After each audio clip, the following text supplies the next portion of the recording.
Dengan modal KTP dan mahar 2 juta rupiah, prosesi akad telah bisa dilaksanakan. Bila pasangan menginginkan buku nikah, tambah 5 juta lagi, semua beres. Dengan persyaratan lampiran fotokopi KTP, kartu keluarga, pas foto mempelai, dan data diri orang tua. Saksi hingga penghulu disediakan oleh penyedia jasa. Peminat jasa ini cukup ramai. Seperti dikutip dari salah satu media online, seorang penyedia jasa mengaku hampir setiap hari ada saja yang minta untuk dinikahkan secara siri. Menghindari perzinahan sering dipakai sebagai dalih untuk melegalkan perbuatan ini. Ada yang melakukannya karena ingin menikah lagi, tapi tidak mampu memenuhi syarat-syarat poligami seperti yang ditetapkan negara melalui undang-undang pernikahan seperti persetujuan istri pertama. Atau sekedar melegalkan perselingkuhan karena wali yang disediakan bukanlah wali yang sah menurut agama. Majelis Ulama sendiri telah mengeluarkan pernyataan yang mengecam praktek nikah siri online ini, bahkan menyebutnya dengan perzinahan terselubung.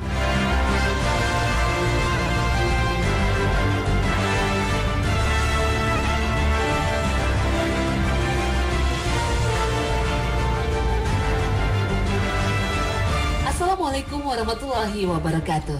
Selamat pagi pemirsa Trans 7, Hasanah Ensiklopedi Islam Dunia. Pagi ini kembali hadir ke hadapan Anda untuk berbagi pengetahuan dan saling menasehati dalam kebajikan. Allah telah menciptakan manusia berpasang-pasangan. Berpasangan merupakan bagian dari sunatullah dalam kehidupan. Allah Subhanahu wa Ta'ala berfirman, "Dan segala sesuatu kami ciptakan berpasang-pasangan, supaya kamu mengingat akan kebesaran Allah." Al-Quran Surah Az-Zariyat ayat 49. Allah Ta'ala menciptakan manusia dan tidak membiarkan nalurinya berbuat sekehendaknya atau membiarkan hubungan tidak beraturan. Disinilah Islam meletakkan rambu dan aturan sebagaimana telah diterangkan oleh utusannya Muhammad SAW. Satu rambu yang terkait urusan syahwat dan keturunan, bahwa Islam menganjurkan umat Islam untuk menikah dan mencela hidup membujang. Sejatinya Islam melarang mendekati zina dan menutup sarana-sarana yang menjurus kepada perbuatan kotor tersebut. Islam menegaskan mendekati zina saja tidak boleh. Lalu bagaimana dengan kenyataan bahwa masih saja didapati umat Islam yang melakukan zina tersembunyi? Solusi dalam Islam yaitu diingatkan dan didakwahi. Bila tetap membandel, maka hukum Allah Azza wa Jalla yang akan turun tangan. Bisa memakai hukum kisos bila pemerintah mau memakainya. Inilah sejatinya tauhid. Percaya bahwa Allah mampu memberikan hukuman kepada manusia di dunia. Memberinya sarana untuk berzina sama saja memfasilitasi manusia untuk maksiat dalam terang. Sebuah kegiatan yang dulu dilakukan dalam gelap dan tersembunyi kini akan dilegalkan. Na'udzubillah. Praktek nikah siri secara online merupakan gabungan dari praktek pernikahan siri yang tidak tercatat secara resmi seperti yang ditetapkan negara melalui undang-undang pernikahan. Dilakukan secara online melalui internet, baik itu chatting atau video call, tanpa tatap muka langsung antara pihak yang melakukan akad, saksi dan penghulu. Patut digarisbawahi, dalam praktek nikah siri online, wali biasanya disediakan oleh penyedia jasa dan pastinya bukan dari pihak keluarga perempuan. Demikian juga para saksi, karena biasanya pernikahan ini memang sengaja disembunyikan dari keluarga dan orang terdekat mempelai. Pengertian nikah siri dalam literatur fikih klasik agak berbeda dengan yang sekarang banyak dipahami. Siri berasal dari bahasa Arab yang artinya rahasia atau sembunyi-sembunyi. Jadi secara bahasa, pernikahan siri berarti nikah yang dirahasiakan atau disembunyikan dari wali perempuan. Berbeda dengan pernikahan bawah tangan yang tanpa pencatatan negara. Apabila semua syarat nikah dipenuhi, saksi, wali perempuan, dan penghulu, maka sah secara agama, hanya tidak dicatatkan dalam KUA. Berbeda dengan pernikahan bawah tangan yang tanpa pencatatan negara. Apabila semua syarat nikah dipenuhi, saksi, wali perempuan dan penghulu, maka sah secara agama, hanya tidak dicatatkan dalam KUA. Keharusan persetujuan wali dari mempelai perempuan telah Allah Ta'ala sebutkan dalam banyak ayatnya. Allah Ta'ala berfirman, "Dan kawinkanlah orang-orang yang sendirian di antara kamu, dan orang-orang yang layak menikah dari hamba-hamba sahayamu yang lelaki, dan hamba-hamba sahayamu yang perempuan. Jika mereka miskin, Allah akan memampukan mereka dengan karunia-Nya. Dan Allah Maha Luas, lagi Maha Mengetahui." Al-Quran Surah An-Nur ayat 32. Ayat tadi merupakan perintah kepada para wali agar menikahkan keluarga mereka. Perintah terhadap wali juga kita dapatkan dalam Surah Al-Baqarah ayat 221, ketika Allah melarang para wali untuk menikahkan wanita yang di bawah perwaliannya dengan pria non-muslim. Allah Ta'ala berfirman, "Dan janganlah kamu menikahi wanita-wanita musyrik sebelum mereka beriman. Sesungguhnya wanita budak yang mukmin lebih baik dari wanita musyrik, walaupun dia menarik hatimu. Dan janganlah kamu menikahkan orang-orang musyrik dengan wanita-wanita mukmin sebelum mereka beriman. Sesungguhnya budak yang mukmin lebih baik dari orang musyrik, walaupun dia menarik hatimu. Mereka mengajak ke neraka, sedang Allah mengajak ke surga dan ampunan dengan izinnya. Dan Allah menerangkan ayat-ayatnya kepada manusia supaya mereka mengambil pelajaran." Al-Quran Surah Al-Baqarah ayat 221.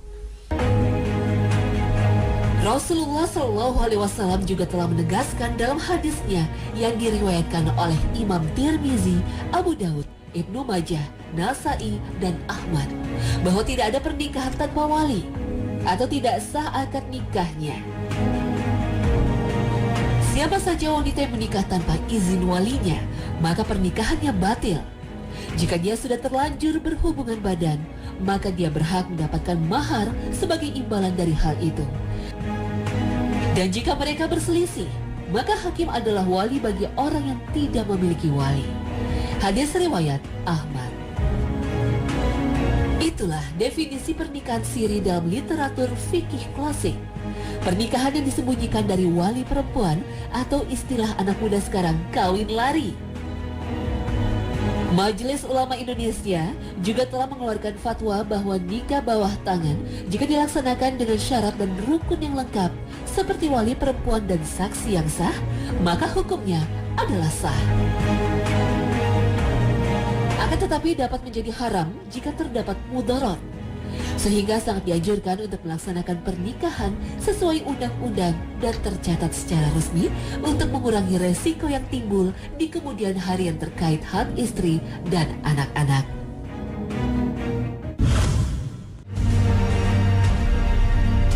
Lalu bagaimana dengan nikah siri online yang ditawarkan oleh jasa pernikahan di internet? Secara hukum menjadi haram karena dilakukan tanpa persetujuan dan pengetahuan wali yang sah dari mempelai perempuan. Inilah bentuk legalisasi prostitusi yang dibalut atas nama pernikahan. Wanita tinggal pilih foto, komunikasi lewat internet beberapa saat, lalu transfer uang. Selesai menikah lewat internet, baru janjian bertemu di tempat untuk melakukan hubungan suami istri. Lalu apa bedanya dengan prostitusi terselubung? Namun akan berbeda jika pernikahan online yang dimaksud adalah nikah bawah tangan yang lengkap syarat dan rukunnya. Ada mahar, ada saksi, dan wali merupakan wali yang sah dari pihak perempuan. Maka pernikahan seperti ini hukumnya sah. Meskipun akadnya dilakukan secara online dengan syarat para pihak yang terlibat dalam akad mulai dari mempelai, wali, dan saksi telah sesuai dengan yang sebenarnya. Hukum pernikahan online atau jarak jauh biasanya dilakukan karena kedua calon mempelai terpisah oleh jarak. Seperti mempelai perempuan di dalam negeri, sedangkan mempelai pria di luar negeri. Meski sudah sah menjadi suami istri, tapi ada hak dan kewajiban yang tidak dapat ditunaikan oleh kedua pasangan dalam waktu dekat. Yang artinya kedua pasangan sepakat untuk tidak menuntut haknya masing-masing sementara waktu. Nah, Dalam beberapa kasus pernikahan, ada suatu kondisi yang sedikit mirip dengan pernikahan jarak jauh, yaitu di mana sang istri tidak menuntut haknya sebagai seorang istri seperti nafkah dan tempat tinggal. Pernikahan seperti ini disebut juga dengan nikah misyar. Bagaimana hukum pernikahan seperti ini? Nikah misyar merupakan pernikahan yang memenuhi segala rukun dan syaratnya. Dilakukan karena suka sama suka, ada walinya, ada saksinya, dan ada maharnya. Hanya saja, sang istri merelakan beberapa haknya tidak dipenuhi oleh suaminya. Misalnya hak nafkah dan tempat tinggal. Biasanya nikah misyar terjadi karena ada beberapa gadis atau janda yang telah mapan secara finansial tapi belum memiliki suami. Ada kalanya suami bekerja atau studi di luar negeri sehingga tidak bisa memenuhi hak-hak istrinya. Dalam semua kasus tersebut, si istri merelakan hak-haknya. Sedangkan dari sisi pria, nikah misyar dimotivasi oleh keinginan menikah lagi tapi tidak disetujui oleh istri pertama, atau tidak memiliki kemampuan secara finansial untuk memenuhi hak-hak istri kedua. Ulama berbeda pendapat tentang hukum dari nikah misyar ini. Pendapat pertama mengatakan nikah misyar hukumnya sah karena pernikahan ini telah melengkapi syarat dan rukun dalam pernikahan seperti persetujuan wali, saksi, ijab kabul, dan lain sebagainya. Sedangkan tentang kerelaan istri untuk tidak mengambil haknya, maka ini juga pernah dilakukan oleh salah seorang istri Rasulullah Shallallahu Alaihi Wasallam, yaitu Ummul Mukminin Saudah binti Zam'ah. Beliau merelakan haknya bermalam dengan Rasulullah dan memberikannya kepada Aisyah, sebagaimana yang diriwayatkan oleh Bukhari dan Abu Daud. Meskipun pernikahan ini sah, tapi tetap tidak dianjurkan karena tidak sesuai dengan tujuan pernikahan dalam Islam sebagai ketenangan jiwa, membina keluarga, anak, dan keturunan. Pendapat yang kedua menyatakan bahwa nikah misyar hukumnya haram karena bertentangan dengan maksud dan tujuan pernikahan dalam Islam. Seperti jika nikah misyar digunakan untuk menutupi praktek nikah sementara atau kawin kontrak. Praktek seperti ini tentu menyerupai nikah mut'ah yang jelas diharamkan. Di Indonesia, praktek seperti ini sering dilakukan oleh para turis muslim asing di daerah-daerah wisata, sehingga disebut juga dengan nikah wisata. Pernikahan dilakukan oleh wisatawan muslim untuk jangka waktu selama ia dalam perjalanan wisata. Majelis Ulama Indonesia juga telah mengeluarkan fatwa mengharamkan praktek nikah mut'ah ini. Hampir seluruh praktek pernikahan semacam ini biasanya terjadi tidak secara resmi. Umum dilakukan di daerah yang menjadi tujuan wisata. Para wanita penduduk setempat juga tertarik menjalani praktek nikah wisata karena iming-iming mahar yang lumayan besar. Akan tetapi akhirnya yang dirugikan juga pihak wanita, karena para turis ini biasanya hanya berniat menikahi wanita untuk menyalurkan hasrat biologisnya, tidak untuk membina rumah tangga. Dan biasanya pernikahan jenis ini juga berlangsung sementara selama izin tinggal di negeri itu masih berlaku. Niat nikah sementara sengaja ditutupi dan tidak diucapkan dalam ijab kabul agar tidak serupa dengan nikah mut'ah yang jelas-jelas dilarang. Sementara sang wanita pun kadang memahami bahwa calon suaminya hanya berniat menikahinya untuk sementara waktu, dan ia akan diceraikan ketika suaminya kembali ke negara asalnya. Belum lagi jika dari pernikahan tersebut si istri sampai hamil dan melahirkan anak. Anaknya akan tumbuh tanpa ayah yang tidak pernah diketahuinya. Dan bisa saja beberapa tahun kemudian anak tadi dinikahi lagi oleh bapaknya sendiri. Atau mungkin anak mereka akan saling menikahi pula karena tidak saling mengenal satu sama lain.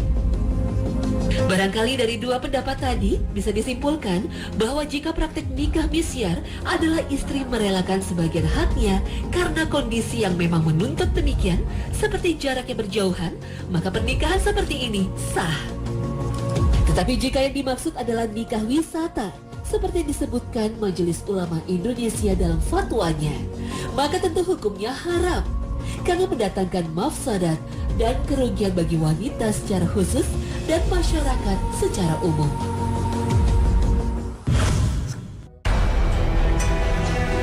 Pernikahan adalah akad yang sangat agung.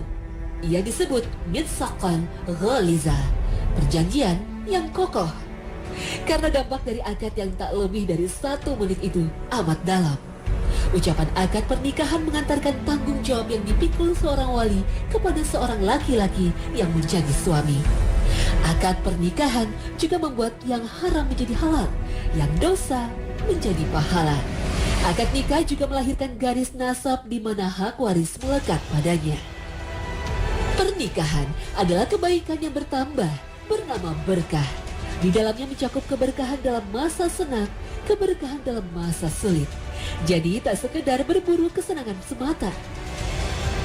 Dalam pernikahan siri secara online, salah satu praktek yang sering terjadi adalah pernikahan hanya diniatkan untuk sementara waktu. Praktek ini sama seperti nikah mut'ah atau nikah kontrak.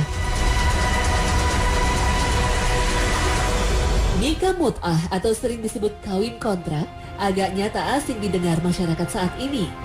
Hubungan laki-laki dan perempuan yang diikat dalam perjanjian untuk masa tertentu. Di dalamnya tidak ada pengakuan anak dan waris. Bahkan kadang wanita dalam nikah mut'ah tidak wajib untuk diberi nafkah. Dalam sejarah Islam, praktek nikah mut'ah pernah diperbolehkan. Mut'ah ketika itu diizinkan karena dalam kondisi yang darurat.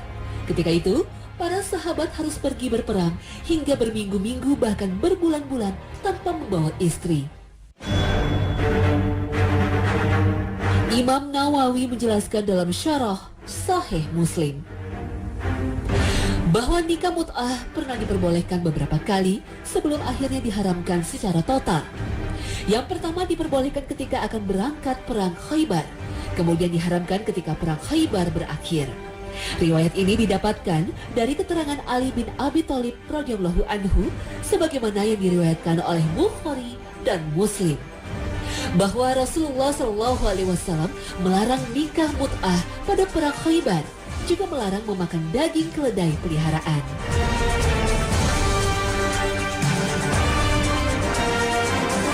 Kemudian setelah itu pernah dibolehkan lagi ketika penaklukan Mekah, Futuh Makkah, tepatnya pada perang Autas. Kemudian setelah perang itu berakhir, nikah kontrak diharamkan selamanya sampai hari kiamat. Sebagaimana yang disebutkan dalam hadis riwayat Muslim dari Rabi' bin Sabrah Al-Juhani dari ayahnya, ia berkata, "Saya hendak menghadap Rasulullah SAW, namun beliau sedang berdiri antara rukun Yamani dan makom Ibrahim dengan menyandarkan punggungnya ke Ka'bah seraya bersabda, 'Wahai sekalian manusia, sesungguhnya aku pernah memperbolehkan kalian untuk mut'ah. Ketahuilah, mulai saat ini Allah Ta'ala telah mengharamkan atas kalian hingga hari kiamat. Barang siapa yang masih memiliki perempuan tersebut, maka hendaklah melepaskannya. Jangan ambil lagi apapun dari mahar yang telah kalian bayarkan kepada mereka.'" Hadis riwayat Muslim. Dalam hadis lain dari Iyas ibnu Salamah dari ayahnya, ia berkata, Rasulullah SAW memberikan keringanan pada tahun Autas untuk melakukan mut'ah selama 3 hari, kemudian melarang praktek tersebut. Hadis riwayat Muslim. Di antara sifat orang beriman adalah menjaga kemaluannya, kecuali terhadap istri atau hamba sahayanya. Sedangkan wanita yang dinikahi secara mut'ah tidak termasuk istri atau hamba sahaya.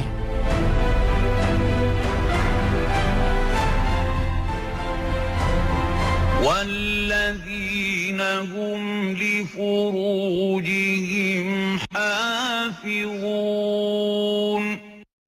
إِلَّا عَلَى أَزْوَاجِهِمْ أَوْ مَا مَلَكَتْ أَيْمَانُهُمْ فَإِنَّهُمْ غَيْرُ مَلُومِينَ. Penegasan tentang keharaman nikah mut'ah juga kembali disampaikan oleh Umar bin Khattab radhiyallahu anhu yang diriwayatkan oleh Ibnu Majah. Umar bahkan mengancam akan merajam orang yang melakukannya karena dianggap sama dengan berzina.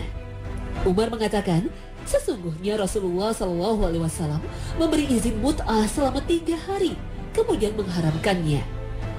Demi Allah, jika saya mengetahui ada laki-laki yang melakukan mut'ah, sementara dia seorang yang pernah menikah, maka akan saya rajam dengan batu.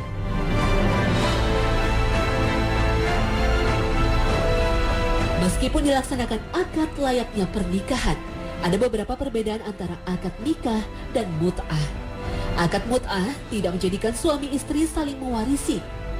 Iddah atau masa tunggu mut'ah tidak seperti masa tunggu nikah. Bahkan nikah mut'ah bisa dengan sebanyak-banyaknya wanita dalam waktu bersamaan. Berdasarkan alasan-alasan tadi, jelas bahwa nikah mut'ah bertentangan dengan tujuan pernikahan, yakni melanggengkan keturunan, membina keluarga, dan mendidik generasi. Allah Ta'ala berfirman, dan di antara tanda-tanda kekuasaannya ialah Dia menciptakan untukmu istri-istri dari jenismu sendiri, supaya kamu cenderung dan merasa tentram kepadanya, dan dijadikannya di antaramu rasa kasih dan sayang. Sesungguhnya pada yang demikian itu benar-benar terdapat tanda-tanda bagi kaum yang berfikir. Al-Quran Surah Ar-Rum ayat 21. Majelis Ulama Indonesia juga telah mengeluarkan 2 kali fatwa tentang nikah model ini. Pertama, menyoroti tentang nikah mut'ah, dan kedua, nikah wisata yang tak jauh dari praktek nikah mut'ah. Dalam konteks Indonesia, praktek nikah mut'ah dinilai MUI bertentangan dengan kompilasi hukum Islam dan Undang-Undang Perkawinan Nomor 1 Tahun 1974. Dalam hal ini, menaati peraturan pemerintah adalah sebuah kewajiban sesuai dengan kaidah fikih. Keputusan pemerintah mengikat dan menghilangkan perbedaan. Bahkan dalam rancangan undang-undang yang baru, pelaku nikah mut'ah dapat dipidana. Jadi sudah selayaknya umat Islam Indonesia untuk menghindari praktek ini, meski ada ajaran tertentu yang berkedok agama dan ibadah melegalkan praktek ini.